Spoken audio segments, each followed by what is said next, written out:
Grave torture. The film opens with siblings Sita and Adil, who live with their parents in a small bakery. Their lives are shattered when their parents are killed in a suicide bombing. The bomber, driven by religious fear of Siksa Kubur, grave torture, believed his actions would save him from eternal torment after death.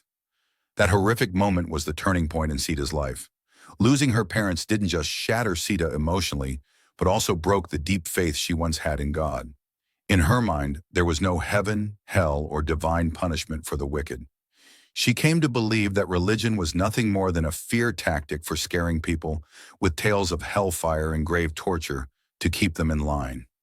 She is determined to prove that religion is a human-made fraud, just another control mechanism. She plans to dig up the grave of a known evil person and debunk the grave torture myth. Years go by, and Sita has grown into a young woman, now caring for the old as a nurse at a nursing home. Meanwhile, her brother Adil is working at a funeral home. For years, Sita has been looking for the perfect candidate. She is looking for a sinner who's lived a life full of misdeeds.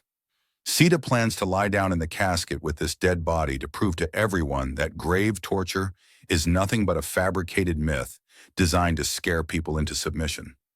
Sita eventually finds her intended target in Mr. Ilham, one of the men admitted to the nursing home. Ilham is an evil man, and the school owner from which Sita and Adil escaped many years ago. Ilham, in the guise of helping young girls, used to molest and assault them. After Ilham dies, Sita crawls inside a grave, using a camcorder to record what happens after death. Sita spends the entire night in a grave without witnessing the grave torture, solidifying her belief that religion doesn't exist. Sita manages to land herself a spot on a TV show to shake up the world with what she has found. Sadly, things take a sharp left when Adil, her brother, swaps out the memory cards, completely derailing her plans. It's a mess, and her relationship with Adil also crumbles fast. He throws blame at her, accusing her of caring only for herself, even claiming their parents would still be alive if she hadn't ratted him out, leading them to confront him about the theft. A few nights later, Sita hears Ilham's voice calling out to her. In the days that follow, the whole country spirals into chaos as stories about grave torture surface.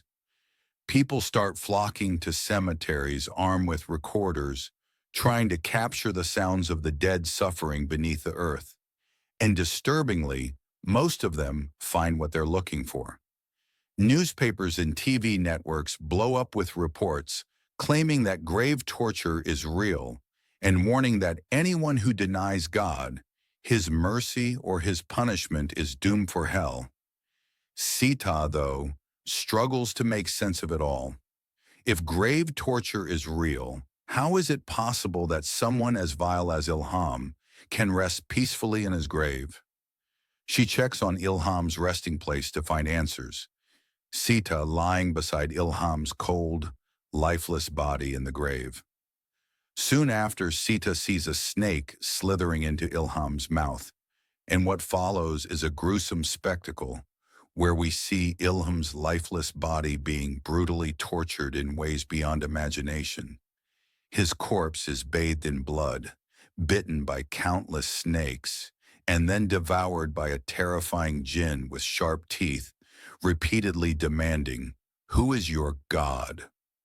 Seeing this horrific punishment unfold before her eyes, Sita's entire belief system changes. She realizes she was wrong all along. But just before the grave swallows her whole, she's pulled outside by her brother Adil.